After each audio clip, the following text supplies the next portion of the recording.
नमस्कार साथियों, स्वागत है आप सभी का अपनी YouTube channel law with Sachin पर। मैं एडवोकेट सचिन मौर्य आज बताऊंगा प्रस्ताव और प्रस्ताव के आमंत्रण में अंतर। ये दोनों एक दूसरे के किस प्रकार भिन्न हैं। तो इससे जो कवर होने वाला क्वेश्चन है वो दोस्तों है भारतीय संविदा अधिनियम 1872 के अंतर्गत प्रस्ताव यानी ऑफर और प्रस्ताव का आमंत्रण में अंतर क्या है। तो लॉ स्टूडेंट के लिए या ज्यूडिशरी एस्पिरेंट के लिए या अन्य एग्जामों की जो प्रिपरेशन कर रहे हैं लॉ से संबंधित उनके लिए बहुत ही महत्वपूर्ण होने वाला है। तो वीडियो दोस्तों अंत तक जरूर देखना, पूरा टॉपिक क्लियर हो जाएगा। शुरू करते हैं वीडियो को।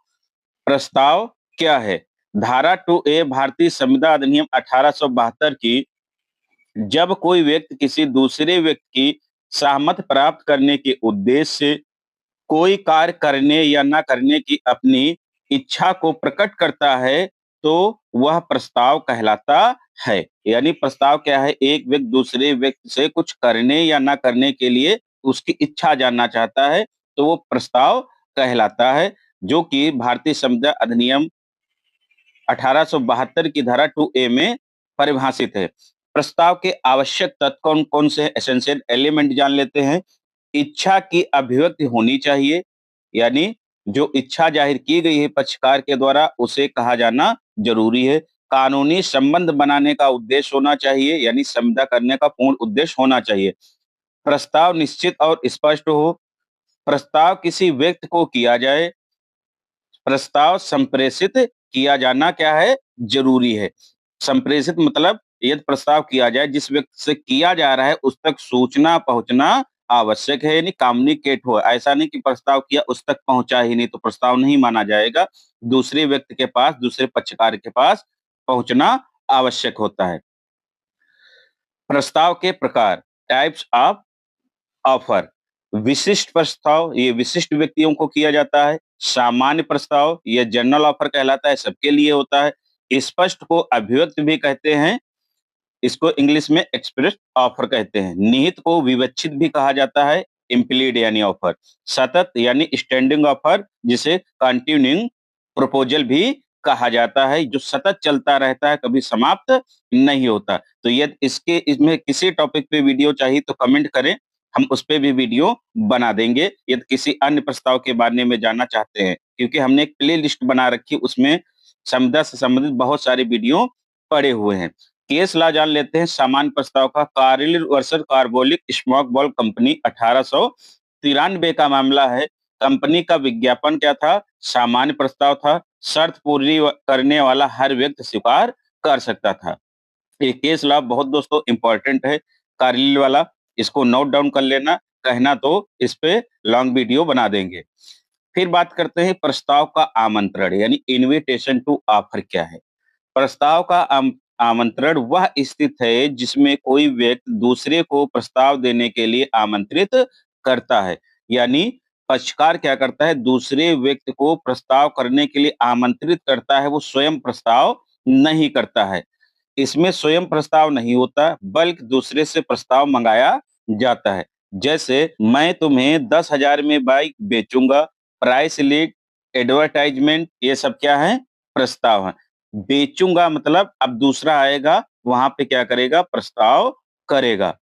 फिर एडवर्टाइज ऑफर, उदाहरण समझ लेते हैं। एडवर्टाइजमेंट ऑफर या इनविटेशन। तो सामान्य नियम क्या है, विज्ञापन प्रस्ताव का आमंत्रण होते हैं। इससे संबंधित जो केस लॉ है वो है पार्ट्रिज वर्सेस क्रिंटेंडन 1968 का मामला। अखबार में विज्ञापन इनविटेशन टू ऑफर है, ये प्रस्ताव नहीं है। खरीदने वाला प्रस्ताव करता है। अपवाद के रूप में कार्लिल वाला केस है जिसमें इसे इनविटेशन नहीं माना गया था, प्रस्ताव माना गया था। जब विज्ञापन में स्पष्ट शर्तें प्लस इनाम प्लस कानूनी मंशा हो तो वह क्या होता है, प्रस्ताव होगा, तब वो इनविटेशन नहीं कहलाएगा। तो ये चीज याद रखना, जब विज्ञापन में स्पष्ट शर्तें लिखी हो, इनाम की घोषणा की जा चुकी हो, कानूनी मंशा पूरी हो, तो वो प्रस्ताव माना जाएगा, वहां पर इनविटेशन नहीं माना जाएगा। अब टेंडर की बात करें जिसको निविदा भी कहते हैं, ऑफर या इनविटेशन। तो निविदा आमंत्रण है यानी इनविटेशन ऑफ टेंडर है, इनविटेशन टू ऑफर है। निविदा क्या होती है? प्रस्ताव के लिए ऑफर होती है, प्रपोजल होती है। निविदा भरना क्या होता है? ऑफर कहलाता है। जब व्यक्ति निविदा भरने जाता है तो वो ऑफर होता है, लेकिन निविदा की सूचना जब सुनता है वो क्या होता है? इन्विटेशन होता है, यानी प्रपोजल नहीं होता। केस ला है हरवेला इन्वेस्टमेंट वर्सेस रॉयल ट्रस्ट 1986 का मामला, जिसमें न्यायालय ने कहा था टेंडर रूल्स बाध्यकारी होते हैं, यानी कोई निविदा भर रहा है, टेंडर भर रहा है, तो वहां जो टेंडर के रूल दिए गए हैं उनका पालन करना अति आवश्यक है। जब तक टेंडर के रूल फॉलो नहीं किए जाएंगे वहां पर संविदा नहीं बनेगी। थर्ड है डिस्प्ले ऑफ गुड्स, यानी दुकान में जो सामान रखा होता है, दुकान में रखे सामान इनविटेशन टू ऑफर होते हैं। जैसे शोरूम में रखी हुई चीजें देखते हुए क्या होता है? इनविटेशन टू ऑफर होता है। दुकानदार का प्रपोजल नहीं होता है, बल्कि ये क्या है? प्रपोजल का ऑफर है कि आइए हमसे संविदा कीजिए और हमारी वस्तुओं को खरीदिए। केस लॉ से संबंधित है फार्मास्यूटिकल सोसाइटी वर्सेस बूट्स 1953 का मामला। ग्राहक द्वारा सामान उठाना क्या है? ऑफर है। काउंटर पर भुगतान करना एक्सेप्टेंस है, तब जाके संविदा बनती है। अब बात करते हैं प्राइस लिस्ट की या कैटलॉग की। प्राइस लिस्ट क्या है? इनविटेशन टू ऑफर होता है। केस ला है ग्रेंजर एंड सन्स वर्सेस 1896 का मामला है, जिसमें न्यायालय ने प्राइस लिस्ट और कैटलॉग को क्या माना था? इनविटेशन टू ऑफर माना था। ये चीज क्लियर की थी। अब परीक्षा हेतु महत्वपूर्ण बिंदु बता देते हैं दोस्तों। प्रस्ताव और इनविटेशन का अंतर स्पष्ट लिखना। धारा 2A अवश्य लिखें, कम से कम 2 से 3 केस लॉ जरूर लिखें, उदाहरण अवश्य दें। यदि एग्जाम्पल नहीं देते हैं तो वहां पर नंबर क्या हो जाते हैं? कम हो जाते हैं। बाद में कंक्लूजन यानी निष्कर्ष लिखना ना भूलें। संभावित परीक्षा प्रश्न जो पूछे जाते हैं लॉ एग्जाम में या LLB के एग्जामों में, प्रस्ताव और प्रस्ताव के आमंत्रण में अंतर स्पष्ट कीजिए। क्या विज्ञापन प्रस्ताव होता है? केस लॉ सहित समझाइए। टेंडर और डिस्प्ले ऑफ गुड्स के संदर्भ में प्रस्ताव समझाइए।